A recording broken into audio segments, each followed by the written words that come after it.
Ibadah persekutuan Jemaat Kolom 4 yang bertempat pada keluarga Ibu Novita Kalung yang dirangkaikan dengan syukur 4 tahun atas meninggalnya mama tercinta, ditabiskan hanya di dalam nama Allah Bapa, Anak dan Roh Kudus. Amin. Jemaat yang diberkati Tuhan, marilah kita membaca Alkitab yang terdapat dalam kitab Bilangan pasalnya yang ke-8, ayatnya yang ke-5 hingga ayatnya yang ke-22. Tetapi kita akan membaca Alkitab yang terdapat dalam kitab Bilangan pasalnya yang ke-8, ayatnya yang ke-5 hingga ayatnya yang ke-22. Dengan perikop pentabisan orang Lewi. Tuhan berfirman kepada Musa, "Ambillah orang Lewi dari tengah-tengah orang Israel dan tahirkanlah mereka. Beginilah harus kau lakukan kepada mereka untuk mentahirkan mereka.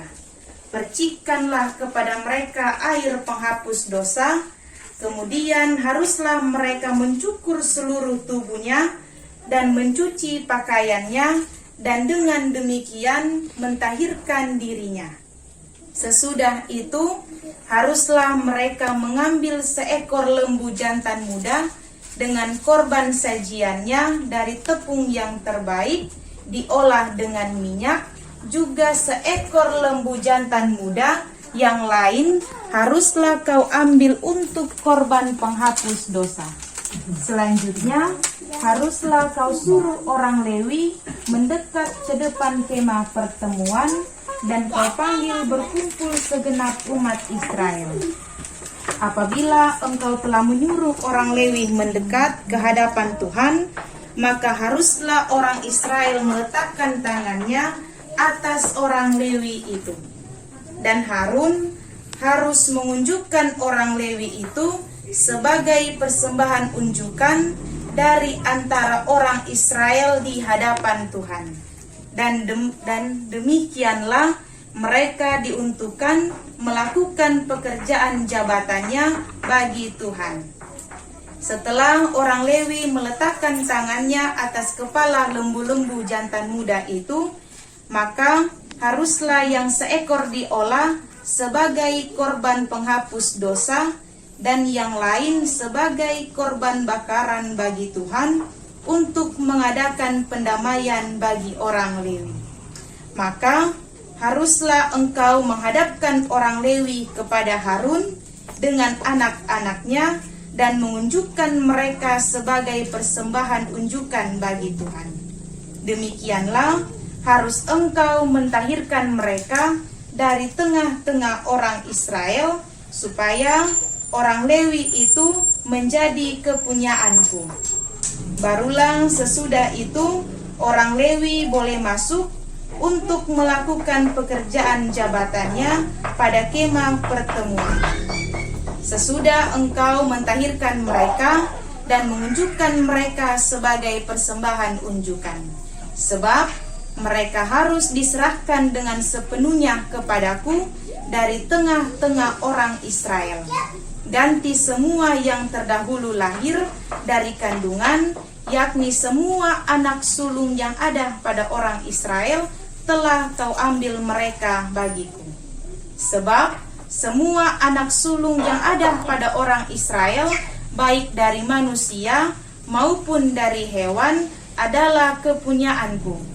Pada waktu aku membunuh semua anak sulung di tanah Mesir, aku telah menguduskan semuanya bagiku. Maka aku mengambil orang Lewi, ganti semua anak sulung yang ada pada orang Israel.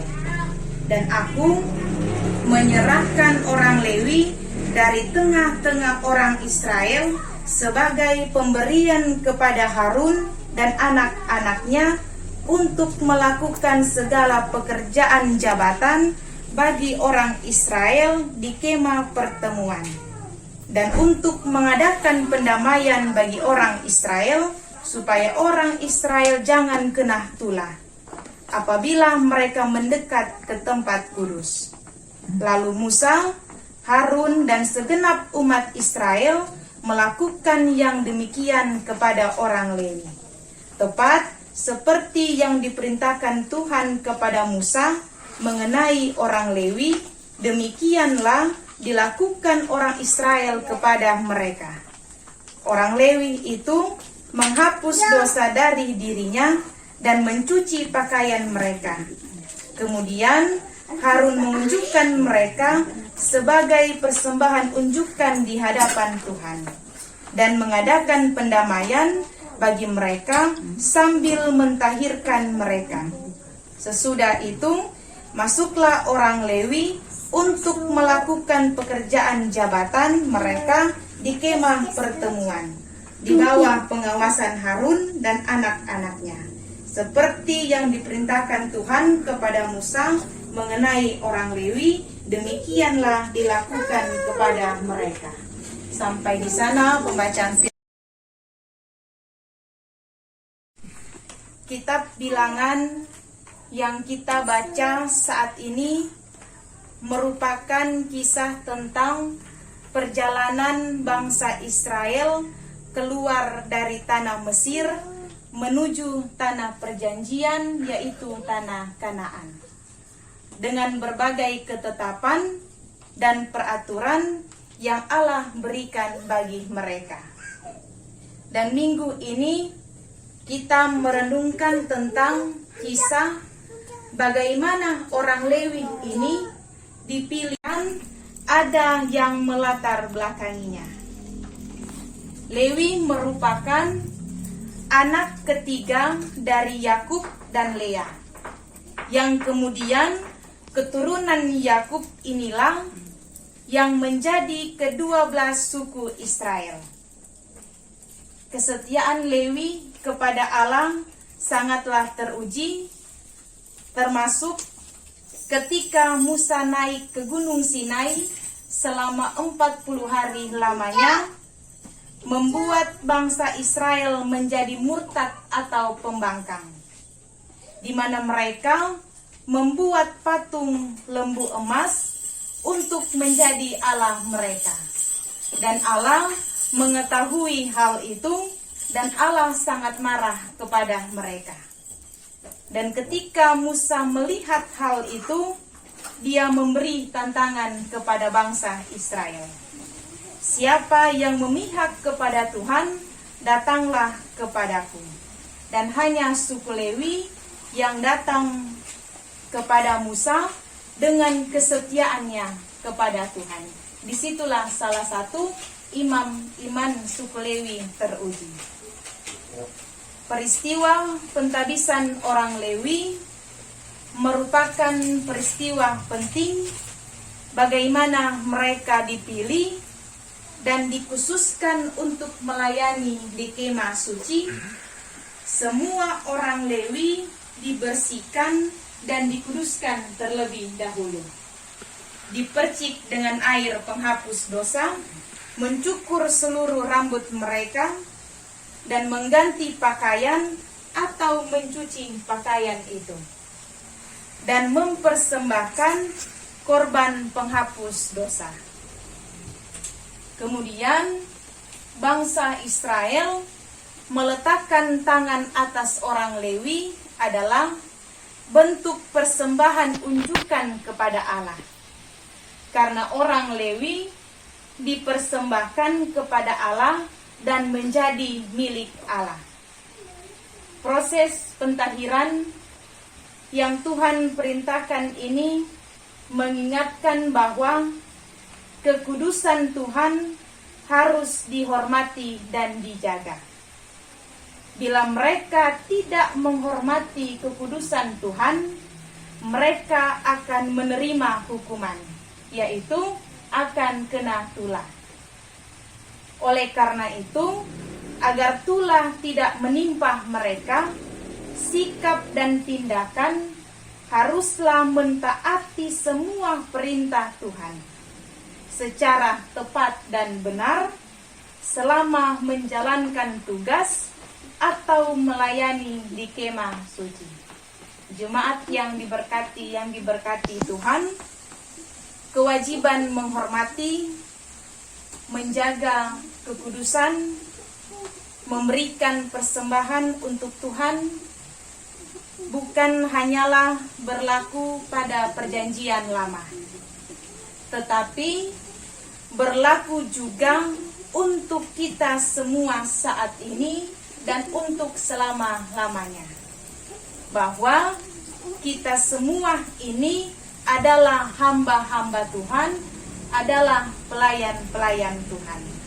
Memang ada yang dikhususkan menjadi pelayan Tuhan seperti pendeta, guru agama, penatua, dan diaken. Tetapi ingat, kita semua ini adalah anak-anak Tuhan atau hamba-hamba Tuhan. Bahwa kita semua telah menerima karya selamat Kristus sebagai orang yang diselamatkan. Kita tidak boleh berlaku hamba Tuhan, harus berupaya memelihara kekudusan dan keluarga kita. Dan proses ini tidak terjadi seketika, tetapi harus diupayakan lewat doa dari hari ke hari oleh pertolongan kuasa Roh Kudus yang akan bekerja dalam diri kita setiap hari. Keluarga Kristen terpanggil untuk memelihara kekudusan melalui sikap hidup yang benar sesuai dengan kehendak Tuhan, agar kita tidak jatuh di dalam hukuman atau keberdosaan yang kekal.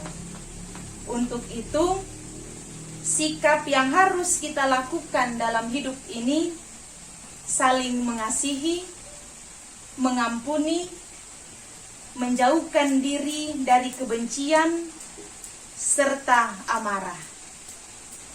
Setiap anggota keluarga harus terlibat aktif untuk membuka ruang kasih satu terhadap yang lain.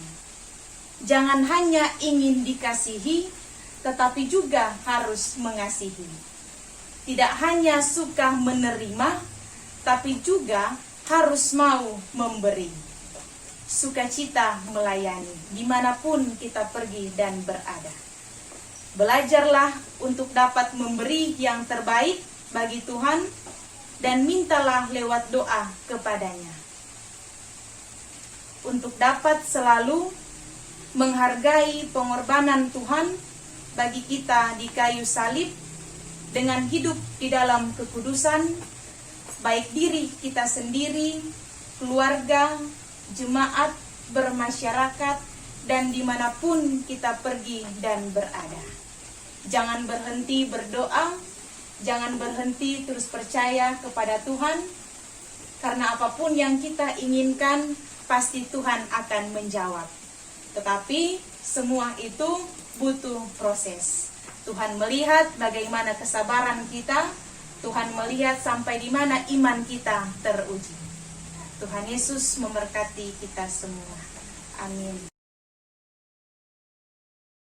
Terimalah berkat Tuhan, kasih karunia dan damai sejahtera dari Tuhan kita Yesus Kristus akan terus memberkati keluarga Ibu Novita Kalong dan kita semua yang hadir pada saat ini, sekarang dan untuk selama-lamanya.